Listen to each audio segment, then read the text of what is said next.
2월 7일 월요일 글로벌 마켓 헤드라인입니다. 미국의 1월 비농업 고용이 46만 7천 명 증가하면서 예상을 대폭 상회했습니다. 유로존의 12월 소매 판매가 3% 감소하면서 예상을 밑돌았습니다.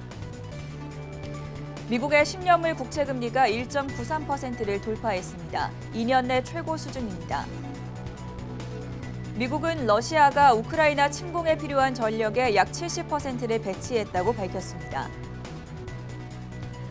중국이 올해 희토류 채굴 및 재련 허용량을 20% 확대할 예정입니다. 바이든 대통령이 중국산 태양광 패널 제품 관세를 4년 연장했습니다.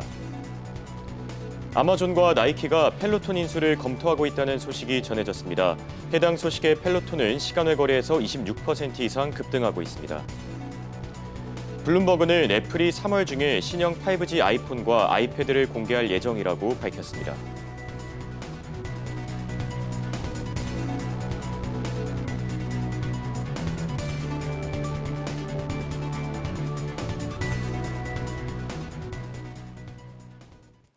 네, 여러분 안녕하십니까? 월요일 굿모닝 한경 글로벌 마켓의 전세원입니다. 안녕하십니까? 홍성진입니다. 2월 첫째 주 미국 증시가 끝났습니다. 3대 지수가 주간 기준으로 일제히 상승 마감한 가운데 특히나 기술주 중심의 나스닥 지수가 2% 넘게 강하게 올랐는데요.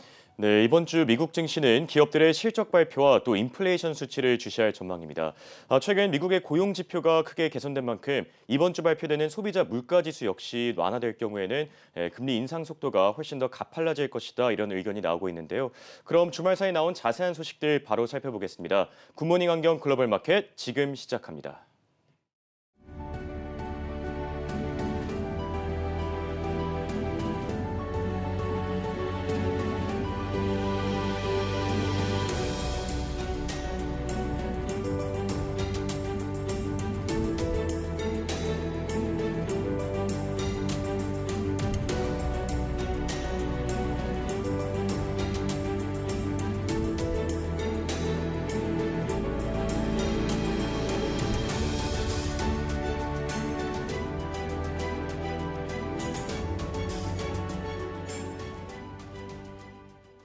네, 먼저 주말 사이 진행된 글로벌 마감 시황 확인해 보겠습니다. 이혜은 그리고 강수민 캐스터가 준비했습니다. 안녕하십니까?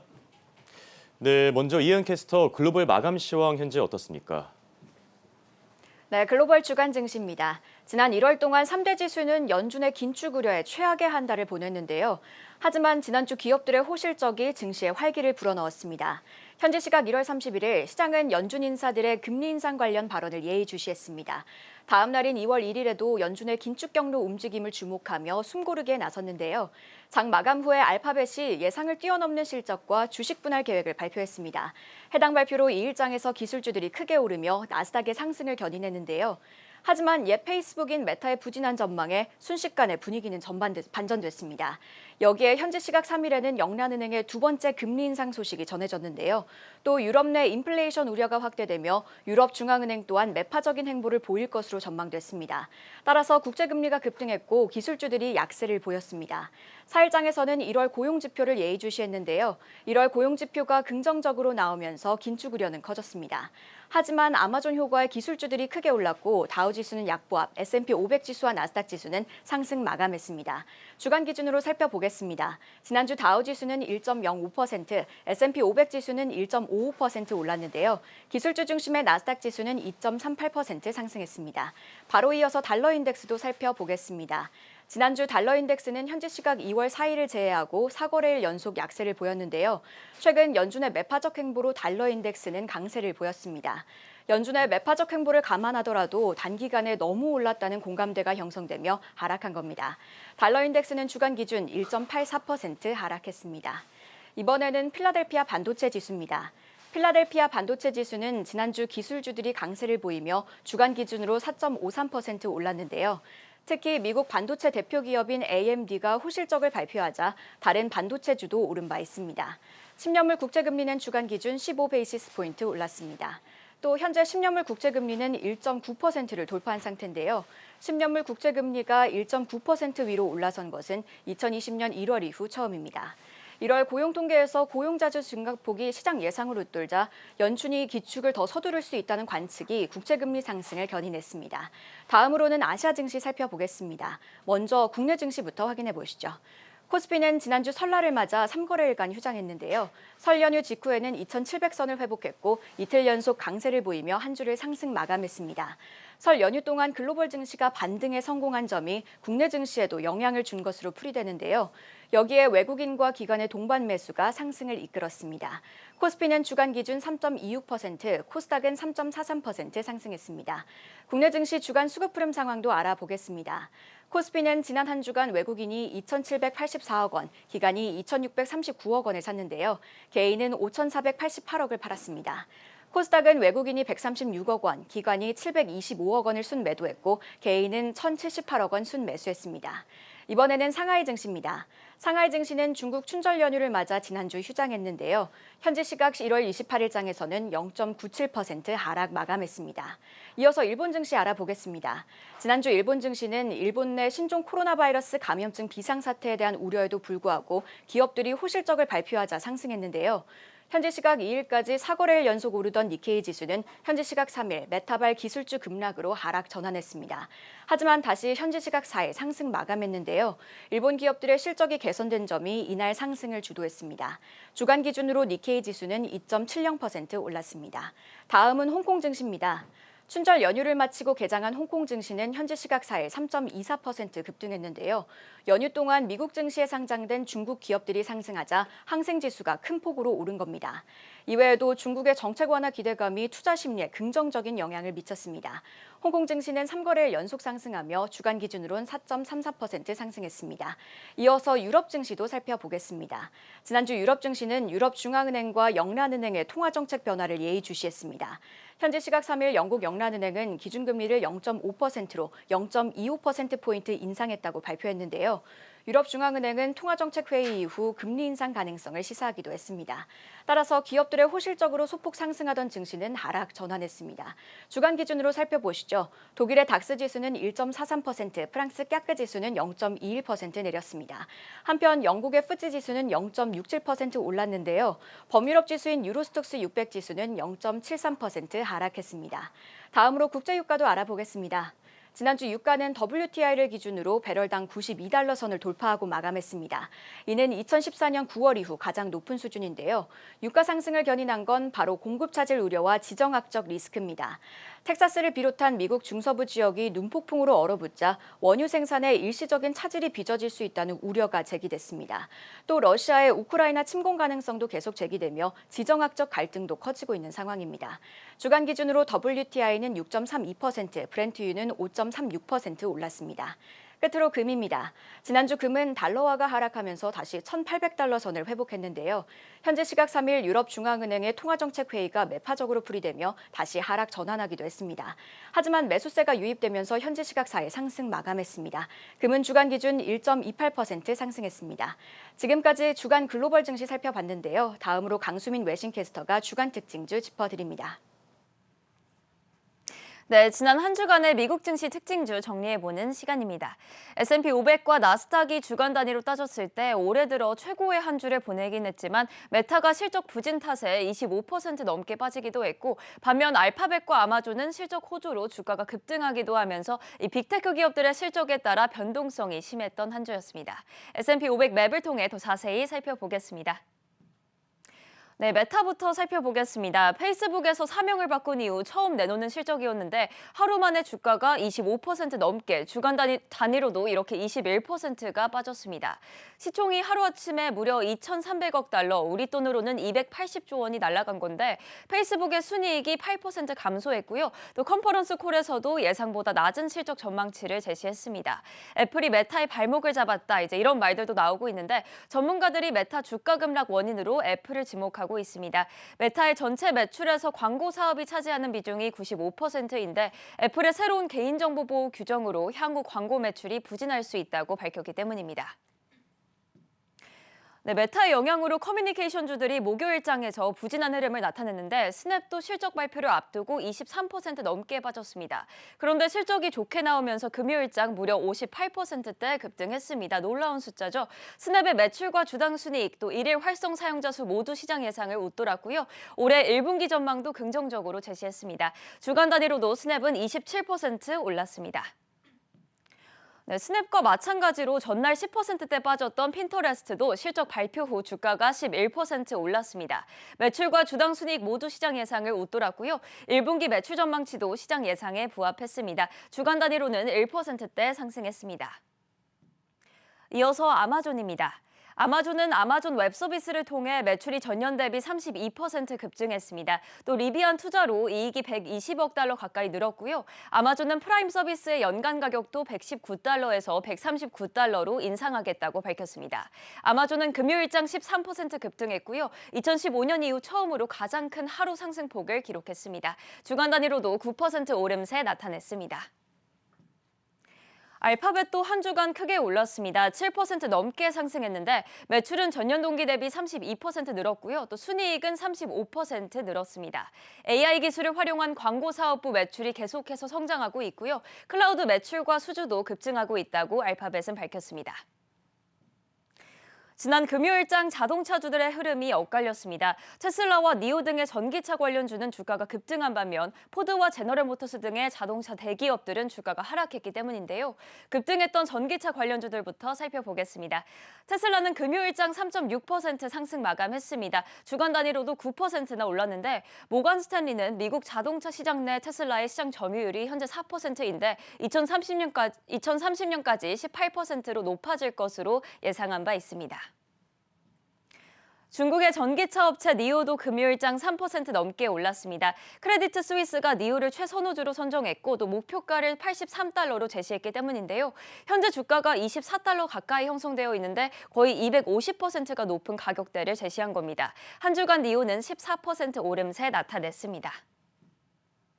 반면 포드는 주간 단위로 8%가 빠졌습니다. 포드 주당 순이익은 월가 예상을 크게 밑돌았고요. 또 매출도 전망치를 조금 하회했습니다. 반도체 칩 부족으로 인한 생산 차질이 원인으로 풀이되고요. 중국과 유럽 쪽의 손실이 두드러졌습니다. 한편 리비안에 대한 투자 수익으로는 82억 달러의 이익이 발생했습니다. 또 제너럴모터스도 지난주에 실적을 발표했죠. 반도체 부족으로 인한 자동차 가격 상승에 수혜를 입었는데 총 수익 기준으로 역대 최대 실적을 기록했습니다. 다만 금요일장에서 3% 내림세를 나타냈고 주간 단위로는 2% 올랐습니다. 원유 공급 차질에 대한 우려와 또 지정학적 긴장감을 주시한 가운데 국제유가가 7년 만에 최고치를 또다시 경신했습니다. 국제유가 강세에 힘입으면서 에너지주들 일주일간 흐름이 좋았는데 특히 엑스모빌과 옥시덴탈 페트롤리움이 8%로 가장 환하게 초록불을 켜고 있습니다. 쉐보론도 한 주간 4% 올랐습니다. 금융주 가운데선 페이팔의 낙폭이 눈에 띄는데요. 실적 발표 후 주간 단위로 24%가 빠졌습니다. 매출은 시장 예상을 웃돌았지만 경쟁 심화로 인해 수익성이 시장 예상을 하회했습니다. 특히 신규 활성 계좌 수가 급감하면서 향후 성장성에 대한 우려가 커진 상황입니다. 의류 브랜드 가운데선 랄프로렌 살펴보겠습니다. 랄프로렌도 실적을 공개했는데 매출이 시장 예상을 큰 폭으로 웃돌았고 또 자사주 매입 프로그램도 발표했습니다. 주간 단위로 8% 크게 올랐습니다. 마지막으로 비디오 게임 플랫폼 유니티 소프트웨어도 살펴보겠습니다. 4분기 실적이 시장 예상을 웃돌았고요. 1분기 가이던스도 긍정적으로 제시하면서 금요일장 주가가 17% 급등했습니다. 주간 단위로도 14% 올랐고요. 유니티는 향후 몇십 년간 실시간 3D 게임 분야를 바탕으로 성장 가능성이 있다고 밝혔습니다. 이렇게 지난 한 주간의 미국 증시 특징주 짚어보는 시간이었습니다. 네, 한 주간의 글로벌 마감 시황 확인해 봤고요. 다음은 생생한 이슈 한번 확인해 보겠습니다. 주말 사이에 나온 건데 최보아 외신캐스터가 준비했습니다. 안녕하십니까? 네, 최보아 캐스터, 지난주 미국의 고용 지표가 크게 개선됐습니다. 첫 번째 이슈로 짚어주시죠. 네, 첫 번째 소식입니다. 미국의 1월 비농업 부문의 고용이 46만 7천 명 증가했습니다. 이는 약 50만 명에 육박하는 수치로 시장의 예상치였던 12만 5천 명에 비하면 거의 4배 넘게 웃도는 수준입니다. 거의 모든 업종에서 일자리가 늘었습니다. 특히 레저와 서비스업, 전문 사무직, 그리고 소매업이 눈에 띄었습니다.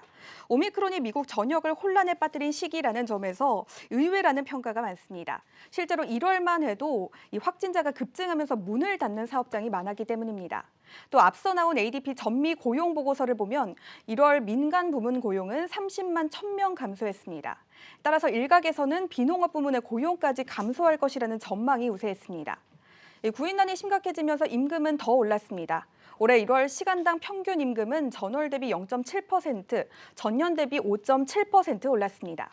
노동력 부족의 인플레이션까지 심화될 수 있다는 불안감 속에 나온 현상입니다. 고용지표가 발표된 이후 국채금리도 껑충 뛰었습니다. 2년물 국채금리는 장중 1.31%까지 올랐습니다. 10년물 국채금리도 1.93%까지 오르면서 2020년 1월 이후 최고치를 경신했습니다. 그랜트 손튼의 다이앤 스원크는 다음 주 10일에 나오는 1월 소비자 물가지수 CPI가 7.2%로 전달의 7%에 이어서 또 오를 것이라고 예상했습니다. 많은 이들이 1월에 상향 조정된 고용 수치에 충격을 받은 것으로 보입니다. 전문가들은 노동시장이 그저 강한 수준이 아니다, 정말 불이 붙었다라고 평가했습니다. 이러한 상황 속에서 연준은 더 가파른 긴축에 나설 것으로 보여지고 있습니다. 연준의 통화 정책에 있어서 양대 책무는 물가 안정과 최대 고용인데요. 이 두 조건을 대표하는 최근 지표들이 모두 연준이 긴축으로 나아가도록 하는 근거가 되고 있기 때문입니다. 시장은 이제 연준이 3월에 기준금리를 50 베이시스 포인트 인상할 가능성에 초점을 맞추고 있습니다. 분석가들은 연준이 3월에 기준금리를 25 베이시스 포인트 올리고 6월에 50 베이시스 포인트 올릴 가능성이 크다라고 전망했습니다. 금리 선물 시장에서는 연준이 올해 6회까지 금리를 인상할 가능성을 가격에 반영하고 있습니다. 인디드 하이어링 랩은 코로나19 팬데믹의 경제적 여파는 점점 더 작아지고 있다라면서 올해 노동시장에서 강력한 고용이 지속될 것이다라고 전했습니다. 또 강력한 고용 지표는 근로자들에게 희소식이지만 주식시장에는 금리 인상에 대한 우려가 더해질 것이라고 덧붙였습니다. 두 번째 소식입니다. 아마존과 나이키가 미국 실내 운동기구 업체인 펠로톤 인수를 염두에 두고 있습니다. 해당 소식이 전해지면서 펠로톤의 주가는 시간 외 거래에서 35% 넘게 폭등했습니다. 코로나19 관련주로 그 수혜를 톡톡히 받았던 펠로톤은 잇따른 안전사고와 리콜, 경영진의 대규모 주식 매각, 그리고 일상 복귀에 대한 불안감 등으로 주가가 폭락했습니다. 이 펠로톤 인수는 기회일 수도 또 도박일 수도 있습니다.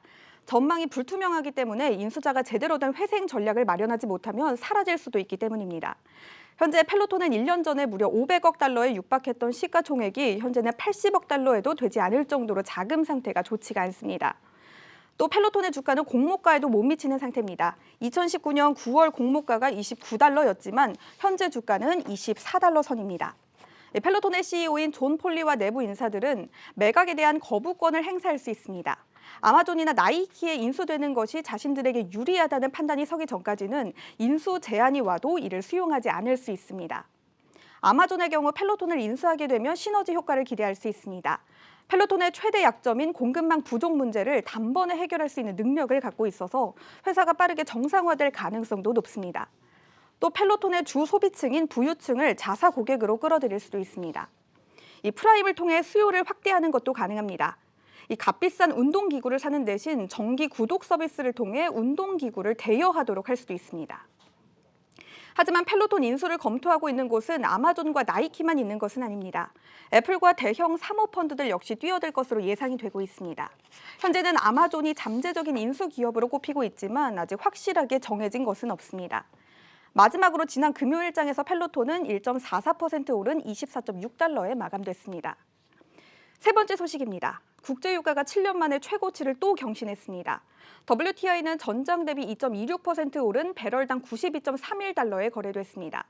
이는 종가 기준 2014년 9월 29일 이후 가장 높은 수준입니다. 브렌트유도 전장 대비 2.37% 오른 배럴당 93.27달러를 기록했습니다. 이 역시 2014년 10월 이후 가장 높은 수준입니다. 겨울철을 맞아 심각해진 공급난 우려와 함께 지정학적 긴장감이 유가를 끌어올렸습니다. 텍사스를 비롯한 미국 중서부 지역에는 눈폭풍으로 인해 원유 생산의 일시적인 차질이 빚어질 것으로 보입니다. 러시아의 우크라이나 침공 가능성에 따른 지정학적 갈등도 이어졌습니다. 미국 언론은 일제히 러시아와 우크라이나 침공 구실을 만들기 위해 가짜 비디오를 만들어 유포할 계획을 세웠다고 보도하기도 했습니다. 이번 한 주간 WTI는 6% 이상 오르며 7주 연속 상승세를 보였습니다. 올해 들어 WTI 가격은 무려 22% 가까이 급등했습니다. 전문가들은 단기적으로 보면 유가가 조만간 $100 선까지로 오를 것으로 보인다면서도 하방 요인도 충분히 존재한다고 분석했습니다. 오미크론의 확산과 수요와 성장 둔화, 그리고 금융시장의 조정이 그 이유가 될 수가 있습니다. 네 번째 소식입니다. 애플이 3월 초에 저가형 5G 아이폰과 신형 아이패드를 선보일 전망입니다. 3월 8일로 예정된 이번 발표는 이번 한 해 동안 이어질 신제품 출시를 게시한다는 데서 의미가 있습니다. 애플은 올해 하반기에 집중적으로 신작을 출시할 전망입니다. 이번 저가형 5G 아이폰은 앞서 출시된 애플의 중저가 스마트폰 제품인 아이폰 SE보다 성능이 뛰어난 카메라와 프로세서를 탑재한 업그레이드 버전입니다. 현재까지 아이폰 SE 시리즈는 지난 2020년 출시된 2세대 제품이 최신 모델인데요. 따라서 이번 저가형 5G 아이폰은 아이폰 SE 3세대 기종으로 소개될 것으로 보입니다. 하지만 아직 한 달가량 남아있기 때문에 계획을 변경될 수 있다고 전했습니다. 전문가들은 아이폰 SE 3세대 제품에 A15 프로세서가 탑재될 것이고 이 기기와 함께 등장할 아이패드 신제품에도 A15 프로세서와 5G 통신 기능이 들어갈 것이라고 보고 있습니다. 또 애플 실리콘을 탑재한 신형 데스크톱과 노트북 PC 계열인 맥 시리즈도 내놓을 수 있다고 덧붙였습니다. 애플은 신제품 발표에 더해 3월 상반기에 스마트폰 운영체제인 iOS 15.4도 공개할 예정입니다. 이 소프트웨어는 마스크를 착용한 사용자도 안면 인식이 가능한 잠금 해제 기능을 추가한 것입니다. 올해 출시될 애플의 신제품은 신형 아이맥과 맥 프로 데스크톱, 재설계된 맥북 에어, 업데이트된 저가형 맥북 프로, 3종의 애플 워치, 4종의 아이폰 14 모델과 신형 에어팟 등 사상 최대 규모로 구성될 전망입니다.